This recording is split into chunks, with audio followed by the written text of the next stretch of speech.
Hi everyone. Let's see if that did anything.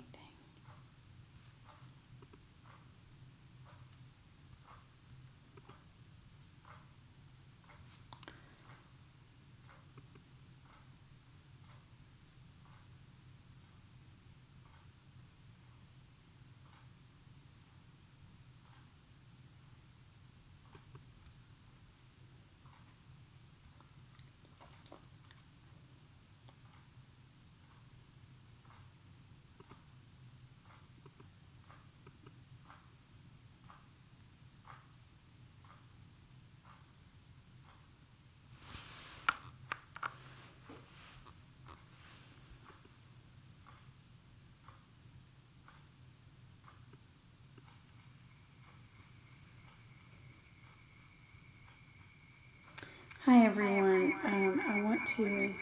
Whoops, that's too loud. Didn't work.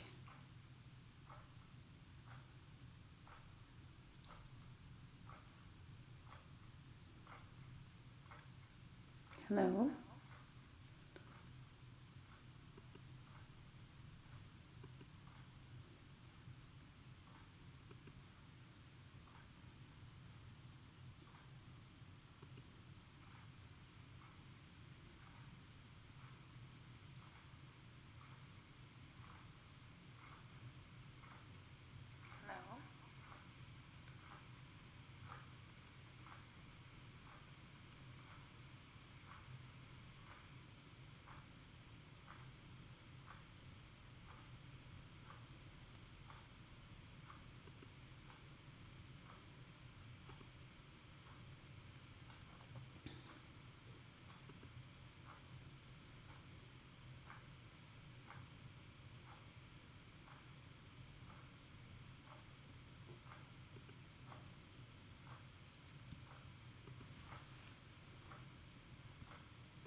Hi everyone.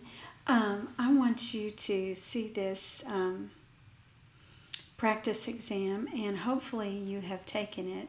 This is the one that comes right off of the Prometric website. And so I'm going to start again. So let me start here. Get rid of that. And I'm going to enter. Hello everyone. I hope all of you have had an opportunity to take the Nurse Aide Certification Sample Test on the Prometric website. This is what it looks like. It has 60 questions, and they're quite easy. And at the end of the test, they have the answers so that you can check your answers. But I wanted to go over the answers with you so you would understand why the answers are what they are. Okay, so this is what the test looks like. You may print this off right here, take it yourself, grade it yourself, see how you did with the answers. And but anyways, I want to show you a test that I have already put the correct answers on. And I want to explain to you why the answers are correct. So I'm going to navigate away to that page and show you those. Okay. If I can figure out how to do this. Okay. All right. So this is my page that has the answers on it. And so let's just go over these answers together. Whoops, I want to get rid of that ribbon. Have my full screen. So if I have highlighted something in yellow, that means that that is the correct answer. If I've highlighted something in red, that means that that is a word you need to watch out for. That means that probably the answer is not, that's a danger word, okay? So let's look at the first question. And I'm going to make the screen big so you can see it real well. A resident often carries her doll with her, treating it like her baby. One day she is wandering around crying that she can't find her baby. The nurse aide should ask the resident where she last had the doll. Well, no, you wouldn't want to do that because the resident is confused. So she won't remember. Ask the activity department if they have any other dolls. This lady's attached to her doll. She's not going to want a new doll. C. Offer comfort to the resident and help her look for her baby. That baby doll is in the nursing home somewhere, so let's help her find it. That's why that's the right answer. Let the other staff know the resident is very confused and should be watched closely. Well, yes, that's something you could do, but the best thing to do is to offer comfort. Okay, number 2. A nurse aide is asked to change a urinary drainage bag attached to an indwelling urinary catheter. The nurse aide has never done this before, so the best response by the nurse aide is to D. Ask a nurse to watch the nurse aide change the bag since it is the first time. Okay? A is not correct because a nurse aide would never change an indwelling catheter. That's outside your scope of practice, so you wouldn't do that. You wouldn't just ask another nurse aide to change the urinary drainage bag, as it says in B, because you need to learn how to do it. And so D is the best answer. And then we don't do C because you might have some problems if you're changing the bag by yourself and you don't know what you're doing. So you need the nurse there to watch you. Okay? Number 3. Before feeding a resident, which of the following is the best reason to wash the resident's hands? Well, the best reason is A, because the resident may still touch his or her mouth or the food while they're eating, and their hands might be contaminated with something that could cause an infection. So they need to wash their hands before they eat. B is not correct because it doesn't reduce the risk of spreading airborne diseases. It reduces the risk of spreading contact diseases, but not airborne. Remember, airborne diseases float through the air on little particles of lint. And C, it improves the resident's morale and appetite. Well, maybe it does, but it's not the very best reason for washing the resident's hands. And D, the resident needs to keep meal routines. Well, yes, that's a nice answer too, but it's not the best answer. So let's go to number 4 now. Which of the following is a job task performed by the nurse aide? Participating in resident care planning conferences. And that is the answer.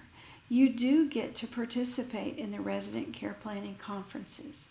They usually happen about once a month or when the family asks for one. And you get to give your input too, which is very helpful. So that is the answer for 4. Now B is never an answer because a CNA should never take a telephone order from a physician or a nurse practitioner or a physician's assistant. That's outside your scope of practice.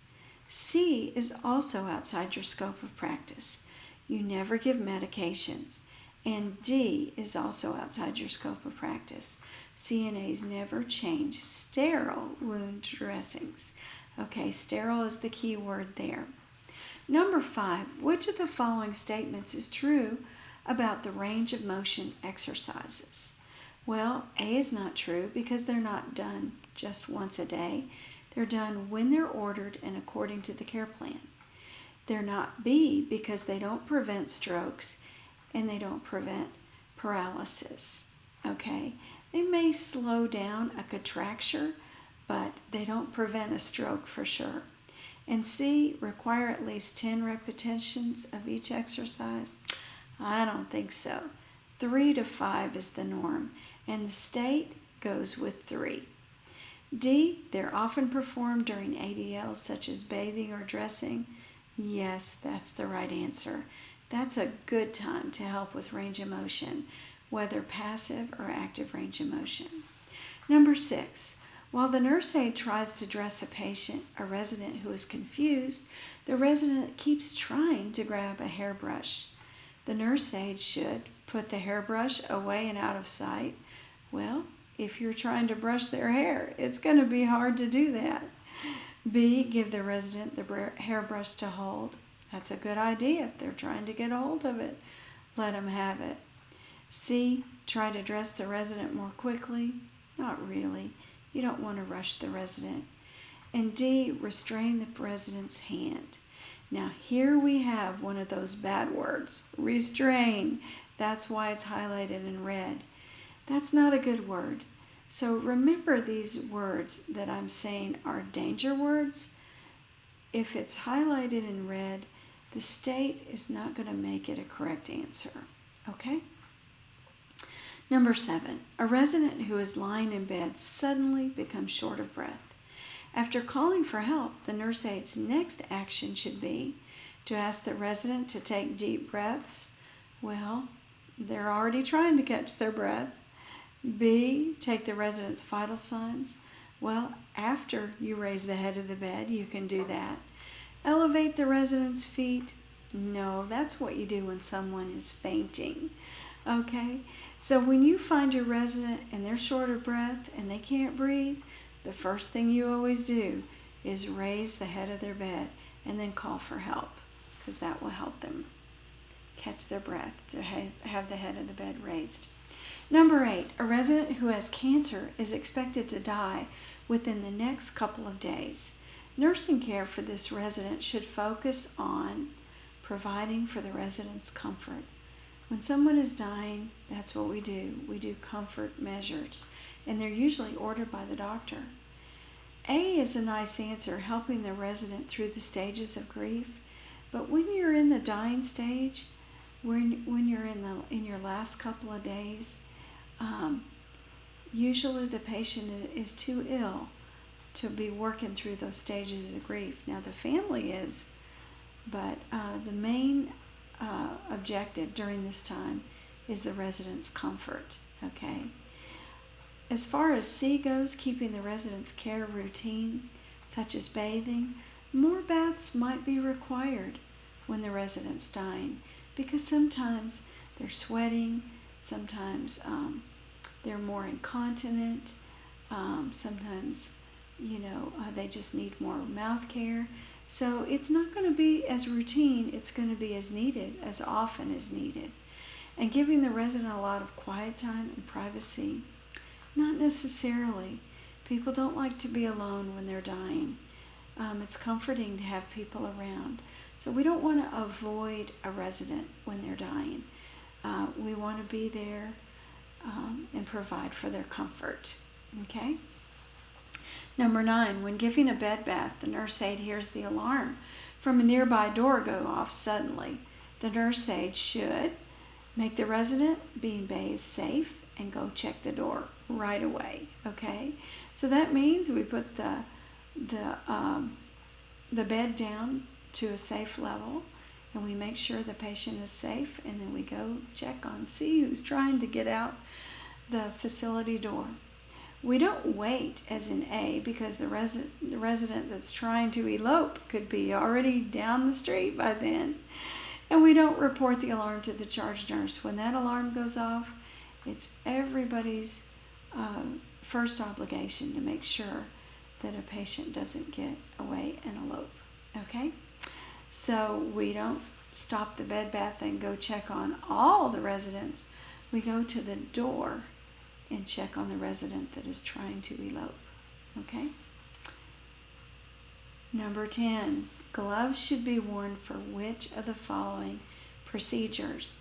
Remember, gloves should be worn when we anticipate or we think that we're going to come in contact with blood or bodily fluids. So A is obviously the answer because you're going to come in contact with urine.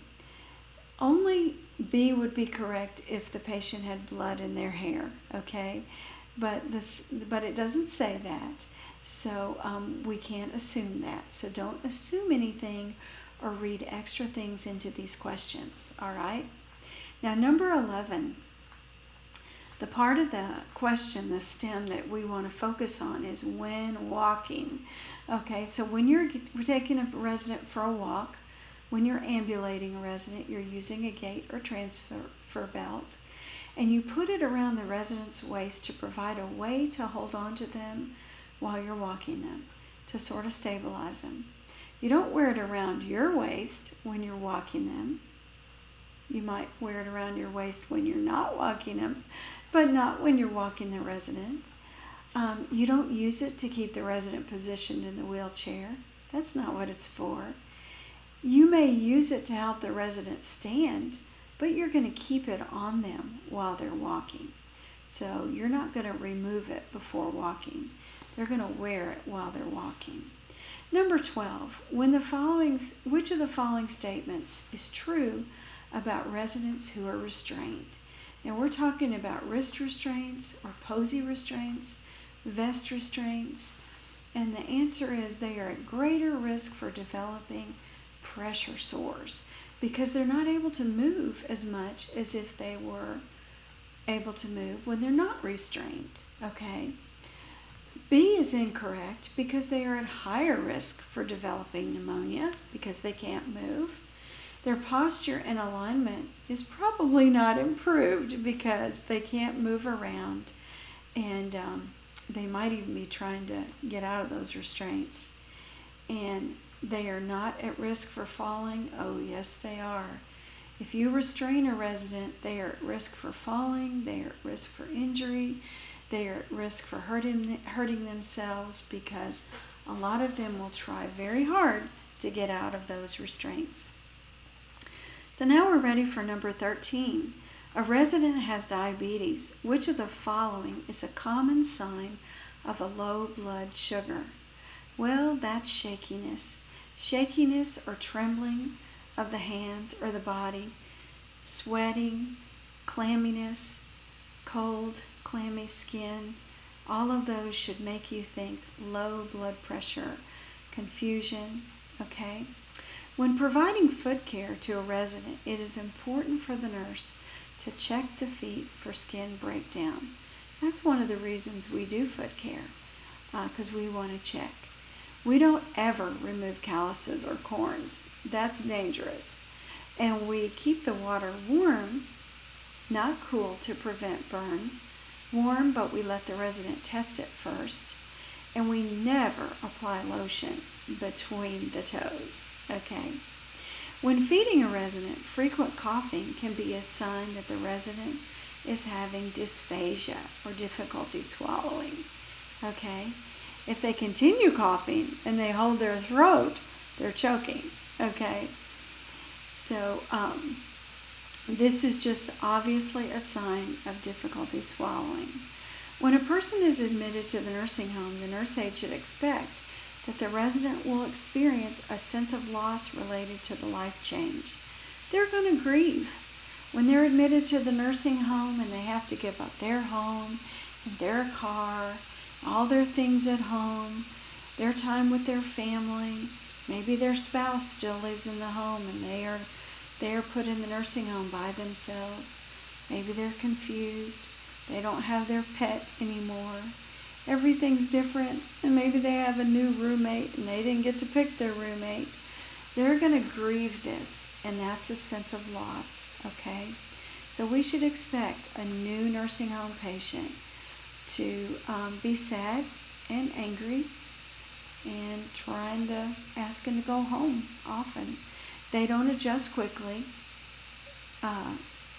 as it says in D. And having problems related to incontinence is not the best answer. They may have that, but that's not really relevant. And will they require a lot of assistance with personal care? They might, but they might not. They might be able to do their own personal care. They might just be a resident now because they're confused, and it's not safe for them to live alone. Now, number 17 has a couple of red areas. A resident gets dressed and comes out of his room wearing shoes that are from two different pairs. The nurse aide should tease the resident by complimenting the resident's sense of style. Well, no. Here's a red flag. We never tease. That is a violation of the resident's dignity and respect. So we don't ever do that. That's against residents' rights. We never remind the resident either that the nurse aide can dress the resident. That's going to be one of your alert words. So whenever you see remind, a red flag should go up that this is probably not the right answer. We should ask the resident if they realize that their shoes don't match. That's okay to say that in a nice tone of voice. Or ask if the resident lost some of his shoes. You know, you're kind of insinuating if you say, did you lose something? That they're not keeping track of their things. So that's really not a nice thing to ask either. Number 18, here we have some more red ones. A resident's wife recently died. The resident is now staying in his or her room all the time and eating very little. And so their best response for the nurse aide is, and we've got 3 red flags this time. Remember I just told you remind is not a good word? Well, it's not. So we don't remind the resident to be thankful for the years he shared with the wife. That's not a good response. We don't tell the resident that he needs to get out of his room at least once a day. The word tell always seems a little harsh, so don't use that word on a test. If it says report, that would be better, but we don't tell. Understand is a good word. Understand the resident is grieving and give him a chance to talk. Give him a chance to share his feelings, to share his grief, and to talk and ventilate. And D, avoid. We never avoid with our patients either. Mentioning his wife when caring for him. It's healthy for him to want to talk about her if he wants to. We let them do that. Okay, here's some more red ones in number 19. When a resident refuses a bed bath, the nurse aide should offer the resident a bribe. Well, really, that should be red too. That's not good either. Okay, maybe I'll just highlight that and make it a red word as well. I don't like that one. Let's do that. That's a negative word. We don't offer the resident a bribe. Wait a while and then ask the resident again. Yes, that's a great thing to do.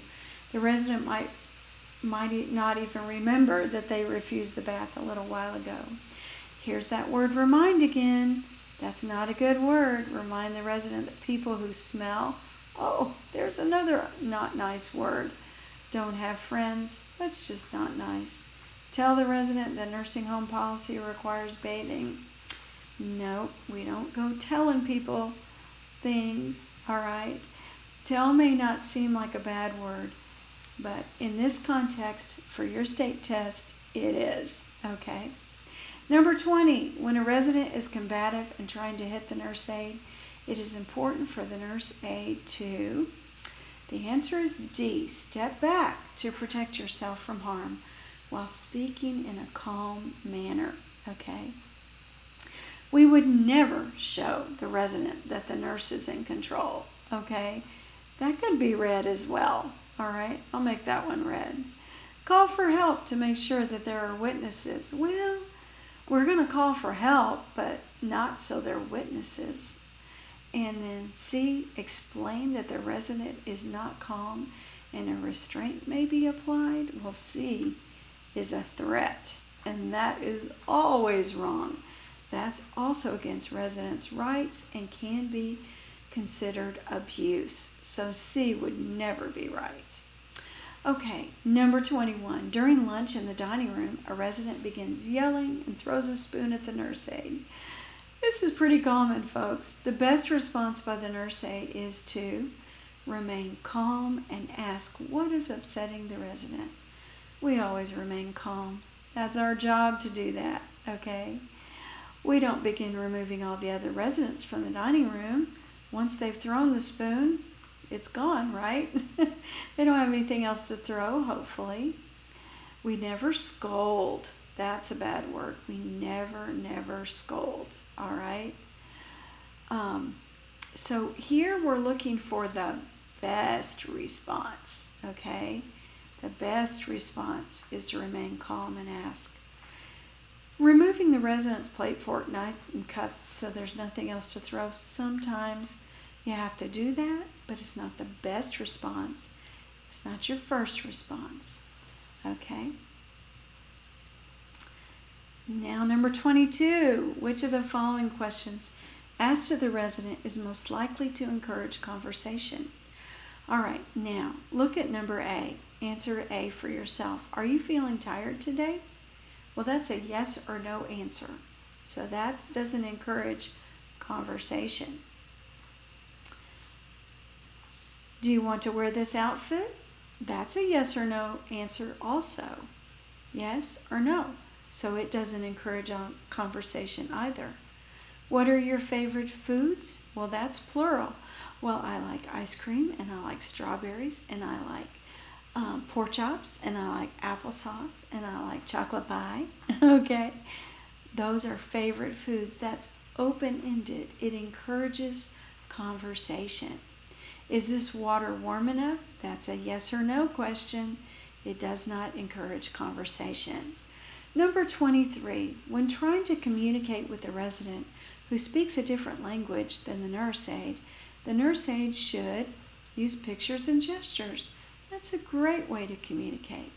Face the resident and speak softly when talking. Well, that might be a good answer if it didn't have the word softly in there. That doesn't work for this answer. Okay?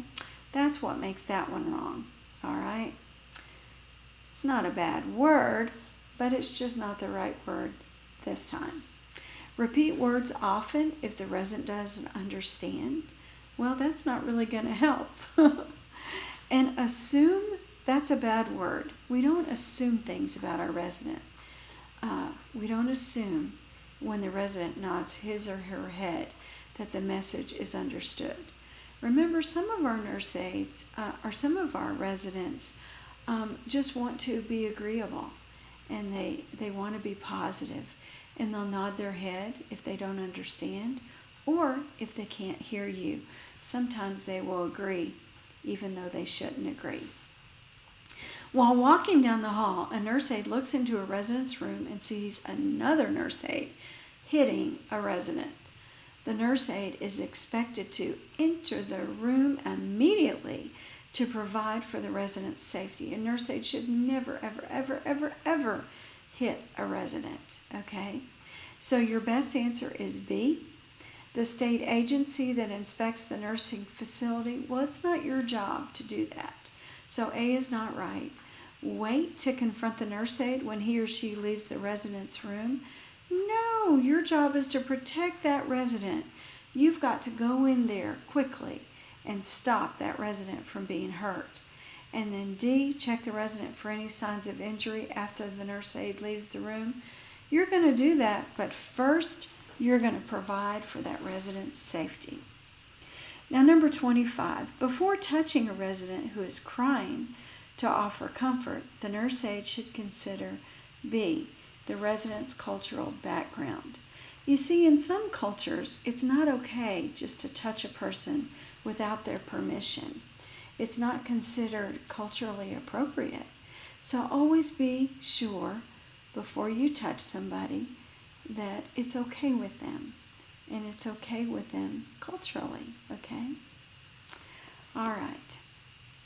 When a resident is expressing anger, the nurse aide should correct the resident's misperceptions. No, we don't correct. These are not children. Children get corrected, but not adults, okay? Especially by us, all right? Ask the resident to speak in a kinder tone. That's kind of correcting too, so that's not right either. See, listen closely to the resident's concerns.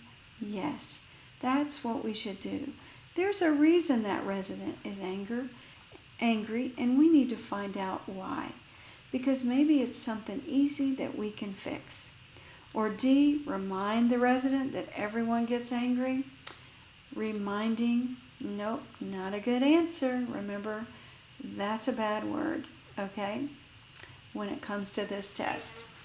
Number 27, when giving a back rub, the nurse aide should keep the resident covered as much as possible, okay? A is not correct because when you apply lotion, you shouldn't apply it directly from the bottle. You should put it on your gloves and warm it up in your hands. C is not correct because you should not leave extra lotion on the skin. You should pat it off with a towel so that they don't stick to the sheets. And D is not a good answer because you shouldn't expect the resident to lie on their stomach after you've given them a back rub. They might want to lay back on their back, okay? Number 28, a nurse aide finds a resident looking in the refrigerator at the nurse's station at 5 a.m. That's really early. The resident, who is confused, and that's a key word right there, so I'll highlight it for you, explains he needs breakfast before he leaves for work, okay? So he's in another time zone. He's thinking about something else. He thinks he is fine and he's going to work. So here's what we can't do. We're not going to help him back to his room because he's intent on going to work. We're going to ask him about his job and if he's hungry because he's looking in the refrigerator. Remember that? He's looking in the refrigerator, so he might be hungry. Okay, so we're going to just ask about his job and see if he's hungry. We're not going to tell him anything, right? We're not going to tell him that residents are not allowed. That's not nice either, not allowed, is it? Okay? And we're not going to remind him that he's retired from his job and in a nursing home. Also not good things. Number 29, which of the following is true about caring for a resident who wears a hearing aid? Well, A is not true because you don't want to spray hairspray on a hearing aid. That might harm it, right? Because hairspray is wet until it dries. We want to remove the hearing aid before showering because we sure don't want to get it wet. We never clean somebody's ear mold, okay? We don't do that. And we never put water on it. And replacing the batteries weekly, they last longer than that usually, okay? So we don't have to do it that often. If your resident has Parkinson's disease and they require assistance with walking, remember this is walking, so let's look for an answer with walking, because they have a shuffling walk and tremors. And remember that? People with Parkinson's, they shuffle when they walk, and their hands tremor, and sometimes their head shakes a little bit. All right, so that's the main thing. Not all people with Parkinson's are confused. Not all people with Parkinson's have poor attention skills, and not all of them have visual problems. Okay? So let's go to question number 31. A resident who is inactive is at risk for constipation. In addition to increased activity and exercise, which of the following actions help prevent constipation? Well, if we drink more fluid, we drink more water, that's going to help us move our bowels. All right? So that is your best answer. Okay? That's always a good answer. All right? A resident has an indwelling urinary catheter. While making rounds, the nurse aide notices that there is no urine in the drainage bag. The nurse aide should first check for kinks in the tubing. And remember, that word kinks means that the tubing that the urine flows through is bent. Okay? And you know, when you've been to garden hose, the water doesn't come through, right? It stops it. The same thing happens with catheter tubing. So you're going to check for kinks. So remember, this is the first thing that you're going to do. Okay? A resident who is incontinent of urine has an increased risk of developing pressure sores. Now, the reason they have an increased risk of developing pressure sores is because when they wet themselves, when they pee in the bed, they're going to be laying in that urine until you come and clean them up. And the longer they lay in that urine, the more opportunity for their skin to break down and for them to get a pressure sore or wound. Okay, so we want to clean them up quickly so that they don't get a pressure sore. When cleansing the genital area during perineal care, the nurse aide should replace the foreskin when pushed back to clean an uncircumcised penis.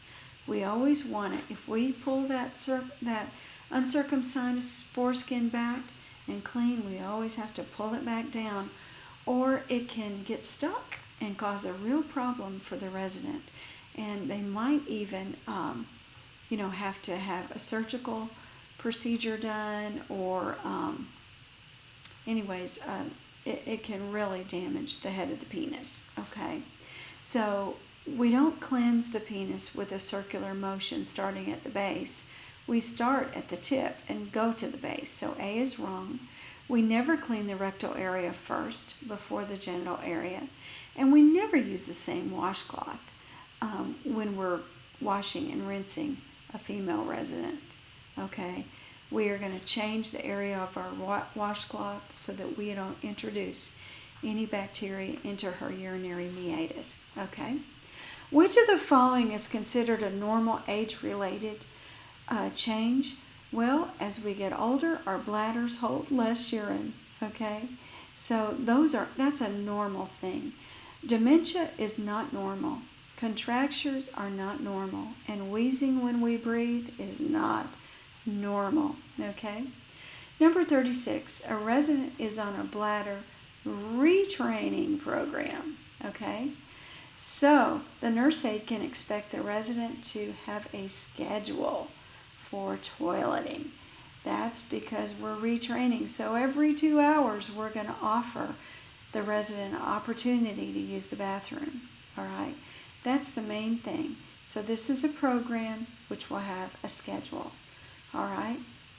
We're not going to restrict their fluid. We're not going to do that.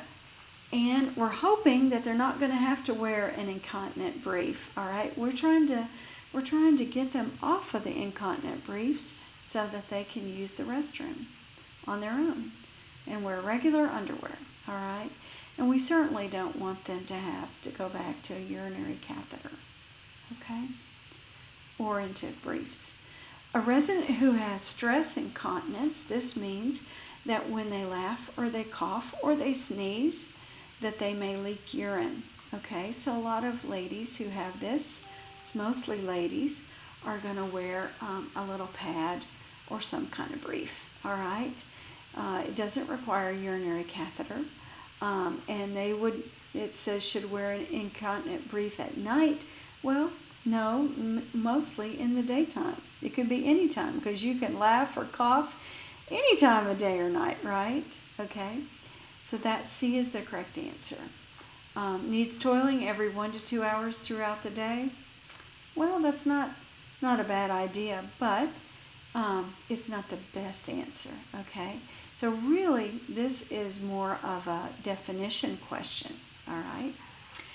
Number 38, the doctor has told the resident that his cancer is growing and that he is dying. So when the resident tells the nurse aide that there is a mistake, this can't be true, the nurse aide should understand that denial. Remember the stages of grief? That's number 1, is a normal reaction. When somebody tells you you have cancer and that you're not going to get better, that you're going to die, denial is a normal reaction in the stages of grief. Remember, we never remind, and we don't suggest the resident ask for more tests. So we're not going to reinforce the denial, but we are going to be understanding and ask if the resident is afraid of dying. Well, most people are, somewhat, a little bit. So the best answer is A. Understand that denial is a normal reaction. A slip knot is used when securing a restraint so that the restraint can be removed quickly when needed. You should just be able to pull on that slip knot, just one pull and it's undone. All right, we don't want it where the resident can remove it. We don't want it A, and we don't want C is not right. Body alignment is maintained while wearing the restraint. That's not what we use them for. It can be easily observed whether the restraint is applied correctly. It doesn't even make any sense. But the reason that we're using a slip knot rather than any other kind of knot is so that we can remove it quickly if we need to. When using PPE, personal protective equipment, the nurse correctly follows standard precautions when wearing gloves to remove a resident's bedpan. We'd always wear gloves for that. Double gloving is not necessary when we're given perineal care. Double gloving is not taught in your book. You'll see some people do it, but it's not taught in the book. A mask and a glove while feeding a resident that coughs, not necessary unless it's ordered, unless the resident is on droplet or airborne precautions, okay? That's what the mask would be for. Gloves while ambulating a patient, no. And as a matter of fact, we don't wear gloves in the hallway. So that would not be indicated at all. It would be contraindicated. 41, to help prevent resident falls, the nurse aide should leave residents' beds at the lowest level when care is complete. If you're taking care of a resident and you raise the bed to a comfortable working height, be sure to put it back down before you leave the resident's bedside, because they could fall off and they'd be up high and hurt themselves. We never remind patients. Remind is not a good word. Again, remind residents who use call lights that they need to wait patiently for staff. That's not nice. Okay, no. D is not right. Encourage residents to wear larger size loose-fitting clothing. No, that's not going to prevent falls. In fact, it might cause more falls. And always raise the side rails when any resident is in his or her bed. Nope. We know we don't do that because that's false imprisonment if we don't have a doctor's order for it. And remember, we rarely use side rails in the nursing home. Okay, in the hospital we use quarter rails, the top two. We never put the bottom ones up unless we are caring for the patient, rolling them around in the bed or rolling them down the hallway. Number 42, as the nurse aide begins his or her assignment, which of the following should the nurse aide do first? Okay, now this question you have to be careful that you read all the answers before you choose, because a lot of these are good answers, but what you want to do is what you ought to do first. So, You have a resident who is sitting on the toilet and they've called for help. That means there's a red light flashing outside their room. And you need to assist them first before you collect your linen, before you check all your residents to make sure they're alive, before you start bathing a resident who has therapy in an hour. Because if you don't go check on them quickly, they're liable to get up by themselves and go back to bed and fall on the way there. And then you'd have a fall on your hands, okay? So that's why C is the best answer. Number 43, which of the following would affect a nurse's aide status on the state nurse aide registry and also cause the nurse aide to be ineligible to work in a nursing home? Well, D is the answer, having a finding for resident neglect. If you got charged with neglecting your resident, that could make you ineligible and it could cause you to lose your CNA license, okay? If you've been fired or terminated for being late, for repeated tardiness, the state's not going to take your license away. You might lose your job. For missing a mandatory infection control in-service training program at your facility, no, that's not good. They might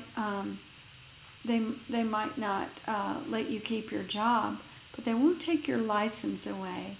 Failing to show for work without calling to report the absence, that's a no call, no show. That's not good. You might get fired, but they won't take away your license for that, okay? Neglect, you can lose your license. Number 44, to help prevent the spread of germs between patients, nurse aides should. Now look at this one. You have to read this all carefully, okay? Wear gloves when touching residents. No, you might think that's right, but you don't have to wear a glove every time you touch a resident. It's okay to touch them with your bare hands and wash your hands. The only time you have to wear gloves is when you're touching something, or you might come in contact with blood or bodily fluids, or when a patient is on contact or droplet precautions. That's when you're going to wear gloves. Or airborne precautions too. You'll wear a mask as well for that. Wash your hands for at least 2 minutes after each resident contact. No, 2 minutes is not required. That's longer than what is required. Okay? The happy birthday song, about 20 seconds is what's required, 20 or 30 seconds. Warn residents that holding hands spreads germs. No, you don't want to warn them, okay? That's another red alert, all right? Hold supplies and linens away from their uniforms, yes. You don't want to take those linens and hold them close to your uniform and then carry them into the patient's room. That's a way to spread germs between patients, okay? So we don't want to do that. We want to hold the linens away from our uniforms. Number 45, when a sink has hand control faucets, the nurse aide should. The best answer is B, everybody. A paper towel to turn the water off. Now, I know on the 4-year CNA videos, Miss Patty on those videos, she uses a paper towel to turn the water on. But you know what? It's not really necessary. She just adds that step. I think it's because she likes it. But you don't have to do that. The state does not require that. But you do need to use a paper towel to turn the water off. Okay? An elbow, if possible, to turn the faucet controls off and on? No. Bare hands? No. You need a barrier, which is a paper towel, to turn the water off. Okay? So that's why 45 is B. 46, when moving a resident up in the bed who is able to move with assistance, this is one that you have to read the stem of your question carefully, okay, because there are 2 answers that look pretty good. The nurse aide should, well, it's D, bend the resident's knees and ask the resident to push up with their feet. That's only because this resident is able to move with assistance. If your resident was not able to move with assistance, C might be correct. Pull the resident up, holding onto one side of the draw sheet, not really at a time, but one person on each side of the draw sheet, okay? We don't use a gait belt to reposition somebody in bed. And we never hold our knees straight. We always bend our knees, and we never bend at the waist, because that's how we hurt our back, okay? So the only correct answer is D. But just remember, this is why it's the answer. A draw sheet, if C would be correct if I took out these three words, if I struck those out and said pull the resident up, holding onto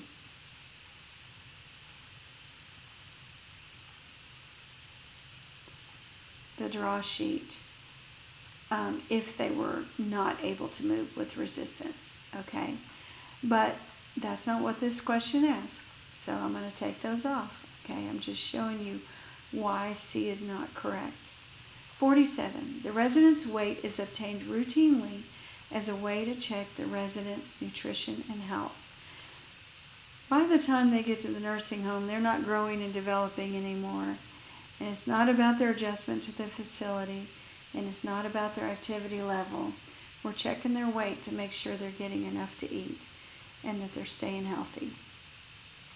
Number 48. Which of the following is a right that is included in the resident's Bill of Rights? Well, it's to make decisions and participate in their own care. All right? It would be nice to have available on every shift someone who spoke their language. That would be nice, but it's not in the resident's Bill of Rights. It would be nice to have payment options that are based on financial need. That would be nice, but it's not included in the resident's Bill of Rights. It would be nice to have religious services offered at the facility daily.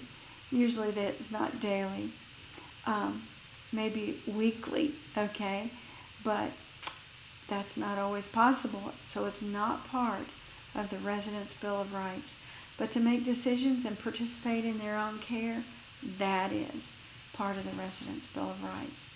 Number 49, and we're almost through.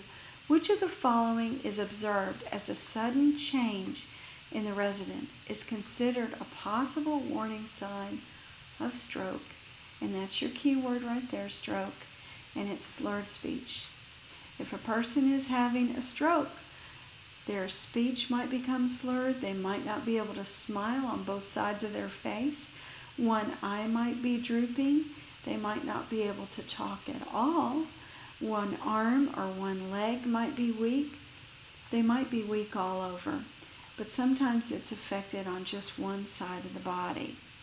And then the last question, number 50, considering the resident's activity, which of the following sets of vital signs should be reported to the charge nurse immediately? Well, look what the resident is doing. This one's watching TV. This one's walking, this one's eating. B, C, and D are all expending some energy. A is resting, okay? So first we have temperature, and all these temperatures are within normal range. And then next we have pulses, and these pulses, 72 is a good pulse, 64 is a good pulse, 98 is a little bit high, but when you're walking, sometimes your pulse goes up. But when you're laying down and resting, should your pulse be going fast? Not really. So let's look at respirations. Now this is not marked pulse, temperature, pulse, respirations, but that's what it is. These are the respirations. Well, when you're laying in the bed watching TV, normal respirations are 12 to 20, so that's good. When you're walking, you might get a little winded if you're walking. So 28's a little high, but that's what's walking, so that's okay. While you're eating, that's expending some energy too, and so that's a little bit high as well. But when you're resting, when you're laying in bed, not doing anything, not expending any energy, 32 is really short of breath. So this is the one that you would tell the nurse, report to the charge nurse immediately. So everyone, I hope this little explanation helped you with these. And so after you've read this and thought about it, I hope you'll go back and take the test again and remind yourself of the reasons why why you answered each of these questions this way. And please remember our words that are in red, to be careful of those words.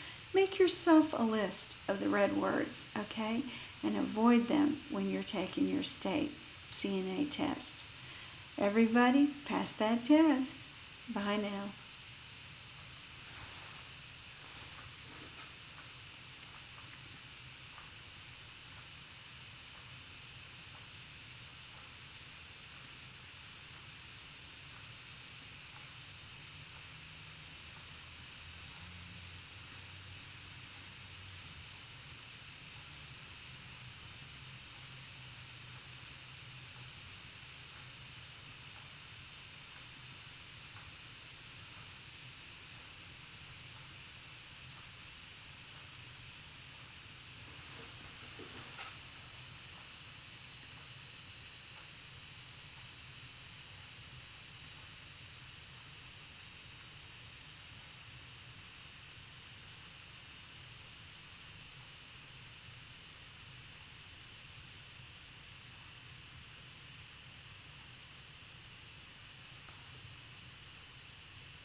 I want you to see this practice exam, and hopefully you have taken it.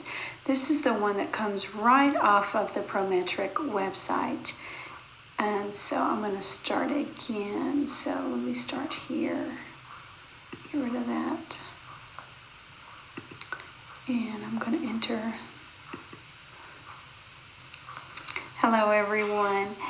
I hope all of you have had an opportunity to take the Nurse Aide Certification Sample Test on the Prometric website. This is what it looks like. It has 60 questions, and they're quite easy. And at the end of the test, they have the answers, so that you can check your answers. But I wanted to go over the answers with you so you would understand why the answers are what they are, okay? So this is what the test looks like. You may print this off right here, take it yourself, grade it yourself, see how you did with the answers. And, but anyways, I want to show you a test that I have already put the correct answers on. and I want to explain to you why the answers are correct. So I'm going to navigate away to that page and show you those. Okay, if I can figure out how to do this. Okay, all right. So this is my page that has the answers on it. And so let's just go over these answers together. Whoops, I want to get rid of that ribbon, have my full screen. So if I have highlighted something in yellow, that means that that is the correct answer. If I've highlighted something in red, that means that that is a word you need to watch out for. That means that probably the answer is not, that's a danger word, okay? So let's look at the first question. And I'm going to make the screen big so you can see it real well. A resident often carries her doll with her, treating it like her baby. One day she is wandering around